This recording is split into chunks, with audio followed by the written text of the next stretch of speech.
There is a fund called the Senate Contingent Fund. No individual senator voted to create it, and it has existed quietly since 1789. It disburses money from the U.S. Treasury. No floor vote required, no public itemization, and the rules that govern it were written by the same body that spends it.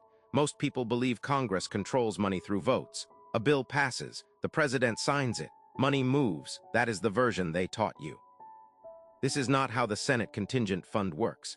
It is a standing appropriation, a pool of money authorized to exist, renewed in a lump sum every year buried inside the Legislative Branch Appropriations Act, which no one reads and almost no one reports on. The fund covers Senate operations, staff expenses, office costs, official travel, services, equipment, printing, and a category so broad it is simply labeled miscellaneous items. There is no public vote on any individual disbursement. There is no congressional floor debate about what comes out of it.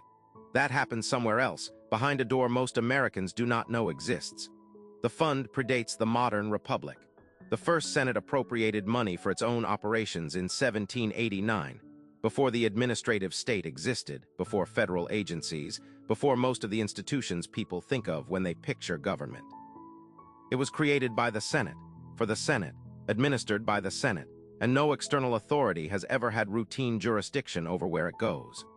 The specific legal authority today lives in 2 U.S.C. Section 68 and a web of related appropriations statutes threading back through 2 centuries of legislative branch law. The foundational logic has never changed. A deliberative body granted itself a treasury, set the terms of its own spending, and made itself the final word on how those terms would be interpreted. The public was not consulted.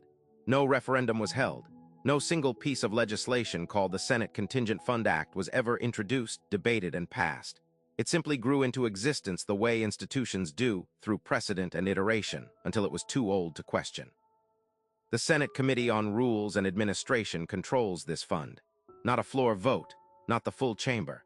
A committee of 17 senators, drawn from the majority and minority, decides how the money moves. Their disbursement decisions are not always explained publicly.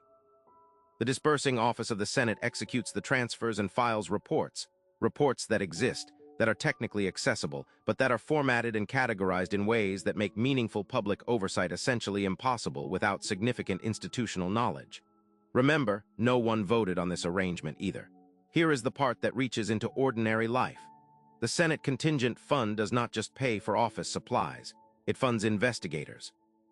It funds the hiring of committee staff, the people who draft the legislation you live under. When a Senate committee launches an investigation into a private citizen, a company, or an entire industry, it draws on this fund to pay for that investigation. And the subject of that investigation has no formal mechanism to examine how it was resourced, what was paid to whom, what consultants were retained, whether the allocation was routine or extraordinary. People have been subpoenaed, compelled to appear, had their records seized, as a direct result of processes funded by money no individual senator voted to spend on them, in a proceeding they never consented to and cannot audit.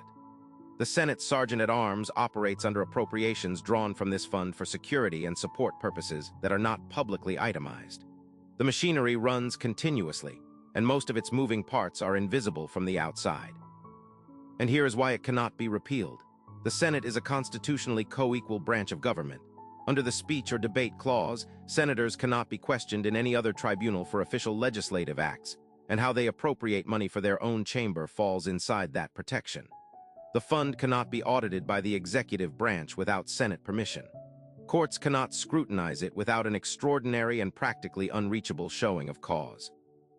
The only body with authority to restructure the Senate Contingent Fund is the Senate itself, which means the 17 members of the Rules Committee would have to vote to reduce their own discretionary authority. In 237 years, nothing like that has happened. The structural lock is not incidental. It is the point. This is what should reframe every institution you think you understand. The Senate Contingent Fund is not an anomaly. It is a template. The logic a body grants itself resources, writes its own rules for deploying them, and insulates the arrangement from outside review appears in federal administrative agencies, in judicial conduct councils, in bodies that regulate their own members with no external check. The Senate did it first, did it constitutionally, and the model traveled outward from there. Every institution that replicated this structure learned from the original, whether they knew it or not.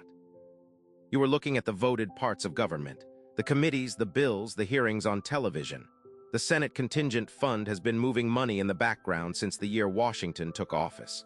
The question is not whether other funds operate this way. They do. The question is which ones, and whether anyone outside the institution is allowed to find out.